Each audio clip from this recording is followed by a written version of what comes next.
Good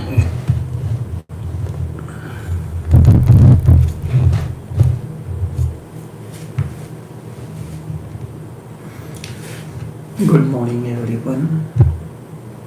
We are coming to you live via Facebook streaming, via YouTube streaming, and also via Skype online. Each one of you is welcomed to this live streaming. We are streaming from a different studio which has been changed. Going within, wisdom, meditation, the wisdom from the beyond. What is meditation? Is it your doing? The Sufi word marakwa is beautiful. It means waiting. Waiting for what? Waiting for the wisdom from beyond. Or you can say, not the wisdom, you can say it is the grace, the inayat, the barakat. Grace, inayat, barakat, they mean the same thing. The blessing, something of the beyond, when it starts descending in you, meditation begins to happen. It is wisdom from the beyond.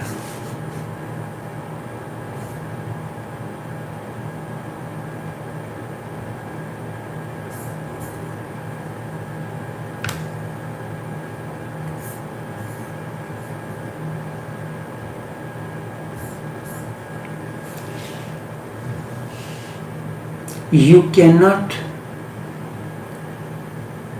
bring it into your consciousness.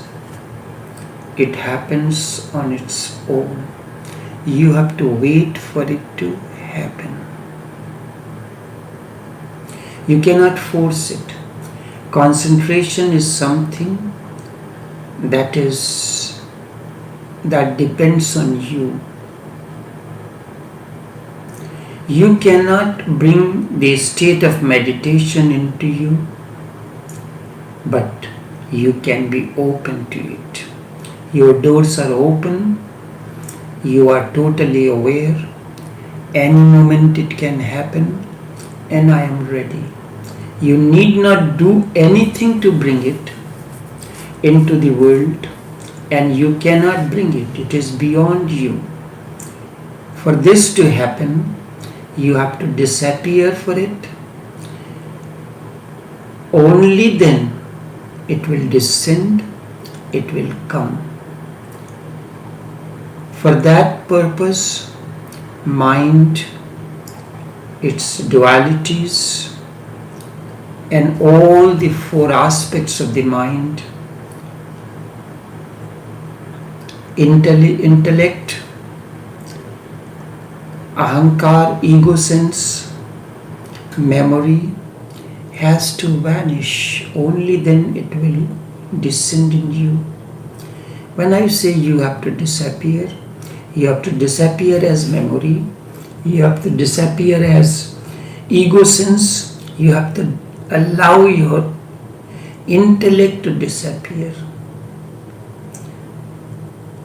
Your knowing about your religion, Islam, Hinduism or Christianity, all these things have to vanish. You have to come to the state of no mind, the innocence of a child. That is why Jesus, when he was asked, who can enter the kingdom of your Father? Jesus says, one who is childlike. He used the word childlike. And when we give the important simile or example of innocence, we say childlike innocence. We do not say childish. When somebody is doing, an adult or doing something mistakes, Why are you playing childish? And childlike is a more beautiful word. It has something of the quality of the innocence in it.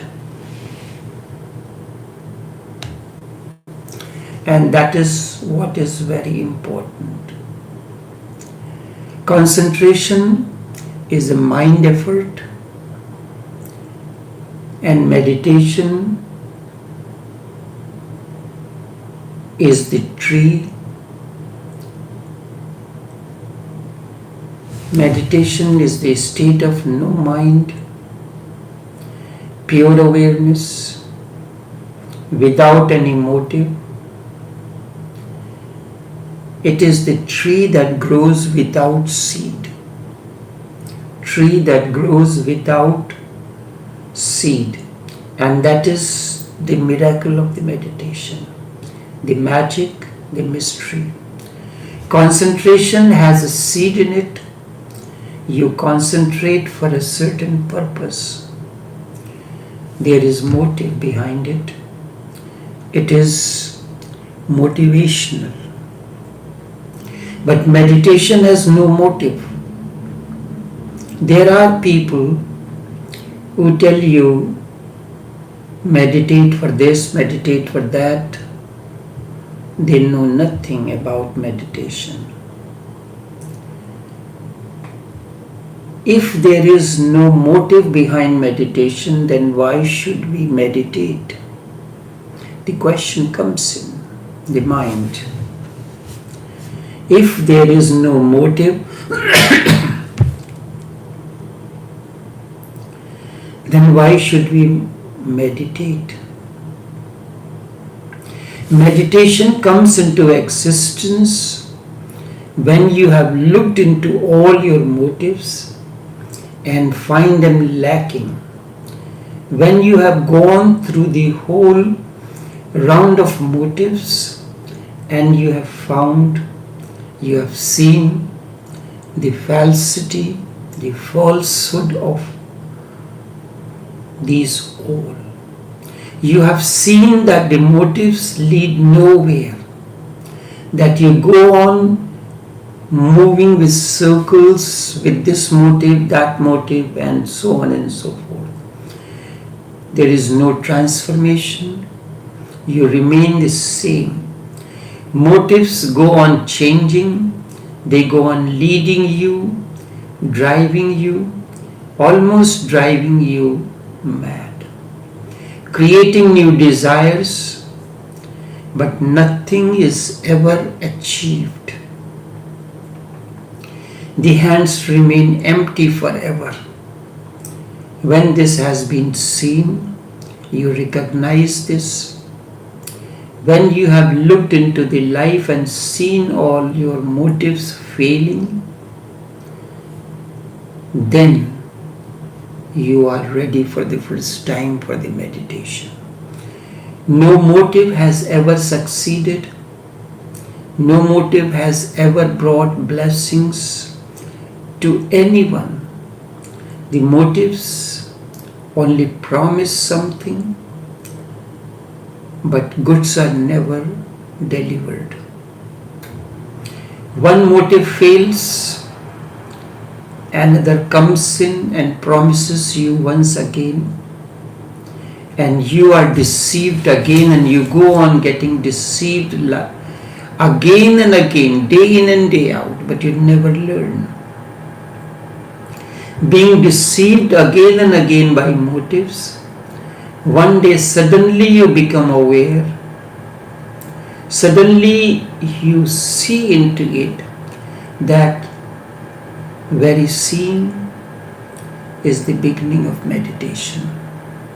When you have looked into the motives, that these have not done anything to you, these have not taken you any far, deeper into you, then it is the beginning of meditation. That is why I said in the beginning, meditation has no seed. It has no motive in it. If you are meditating for something, then you are concentrating, not meditating. One of the very prominent, well-known author, he says the wishful meditation.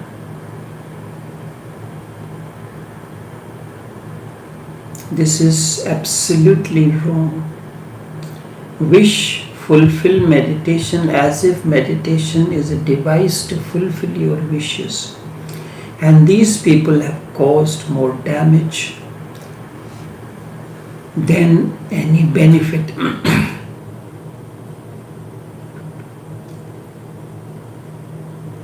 If you are meditating for something, then you are concentrating, not meditating. Then you are still in the world. The mind is still interested in cheap things, the trivia. Then you are worldly. Even if you are meditating to attain God, you are worldly. Even if you are meditating to attain to nirvana, you are worldly, because meditation has no goal. It is not for nirvana, it is for this, it is your nature. Breathing happens. You may say, I am breathing to live. But it is not so.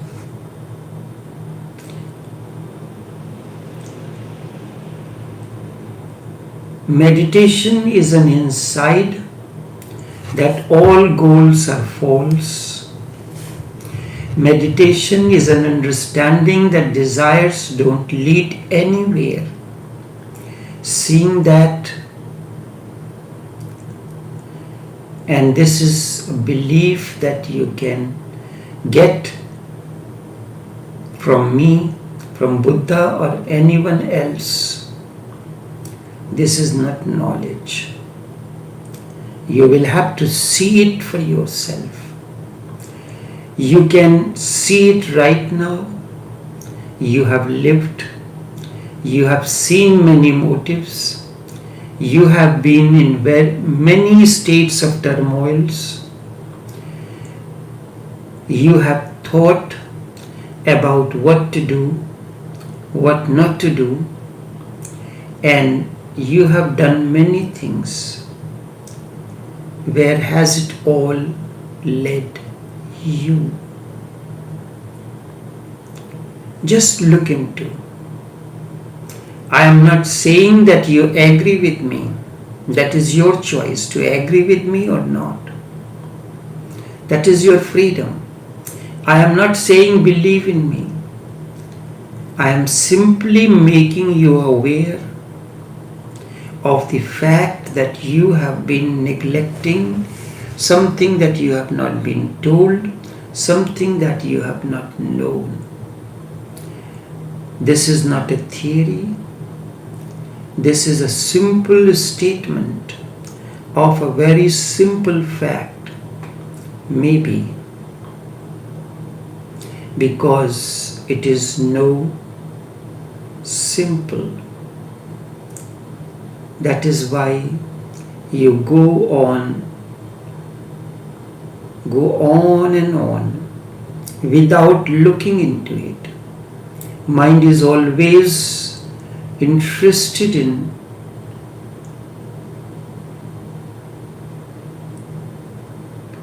complexities, because something can be done with a thing which is complex. You cannot do anything with a simple phenomena. Doing nothing, grass grows by itself. The simple is overlooked. The simple is neglected, ignored. Simple is so obvious, you never look into it. You go on searching for all that is complex. Complexity gives you a challenge, and mind always looks for challenge. Mind lives in challenge. The complexity of the phenomena, of a problem, of a situation gives you a challenge, and that pleases the mind. With the challenge comes energy, friction, conflict. You have to solve this problem. You have to prove that you can solve this problem or any other problem that comes in. When a problem is there, you are thrilled by excitement that there is a possibility to prove something. In the offices and so in organizations, there is someone special that is considered to be the problem solver. He can solve any problem. When a problem is there, you are thrilled by the excitement that there is a possibility to prove something. But what I am stating is a simple fact. It is not a problem. It does not give you a challenge. It is simply there. You can look into it. You can avoid it, and it does not shout. It is so simple. You cannot call it a small voice within. It does not even whisper. It is simply there. You look into it. You may look into it or you may not. See it. And when I say see, I mean see it right now, immediately. There is no need to wait and be quick when I say see it. Do see it, but quickly. Because if you start thinking, mind comes in. And if you do not see it quickly, immediately in that split of a second, mind comes in, it starts brooding, and mind starts bringing thousands and one things, thoughts, and the mind starts bringing prejudice, and you are plunged into a philosophical state, many thoughts arising. Then you have to choose which is the right and what is wrong. A speculation has started, and you miss that very moment which was existential, which could have given you something. The existential moment is right now. Just look into it. And that alone is meditation. Looking into the existential moment, the very moment now, is meditation. That look is meditation. Just seeing the falsity of a certain thing, of a certain state, is meditation. It has no motive, hence there is no center to it. And because there is no motive, there is no center, there is no self in it. You do not function from a center in meditation. You act out of nothingness. And you always say Murakba, I am doing Murakba. Murakba means waiting. Are you doing waiting? No. Waiting happens on its own. And while you are waiting for someone, why this person has not come in, you keep on looking at your watch every moment. And you are saying that you are waiting. Waiting means there is no prejudice, there is nothing. You are simply waiting. You do not function from a center in meditation. You act out of nothingness. The response of nothingness is what meditation is all about. Mind concentrates. It acts out of past.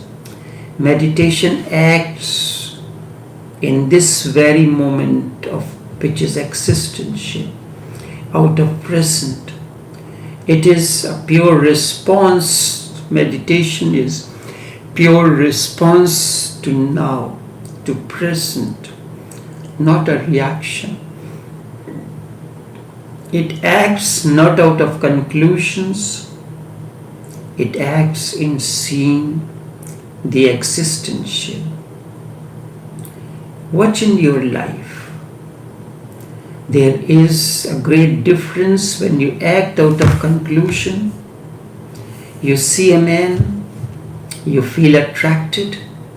A beautiful man or a woman looks very good, looks innocent. His eyes are beautiful. The wife is beautiful. But the man introduces himself and says, I am a Jew. And you are a Christian. Something immediately clicks, and there is distance. Now that man is no more innocent. The man is no more beautiful.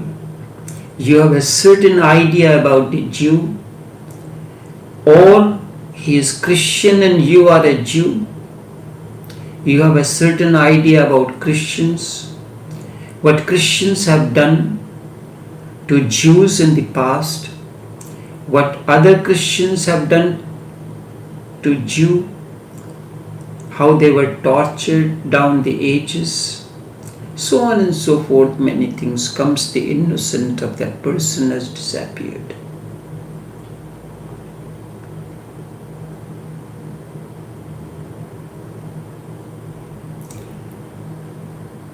Each Jew is a different kind of a man. Each Hindu is a different kind of a man. So is a Mohammedan. You cannot act out of prejudice. You cannot act by categorizing people. You cannot pigeonhole people. Nobody can be pigeonholed. You may have been deceived by 100 communists, and when you meet the 101st communist, do not go on believing in the category that your mind is made up of, because that is deceptive. He may be a different man, because two persons are not alike. When you act out of conclusions, it is mind. When you look into the present and you do not allow any idea to obstruct the reality, to obstruct the fact, you just look into, in that very act, meditation happens.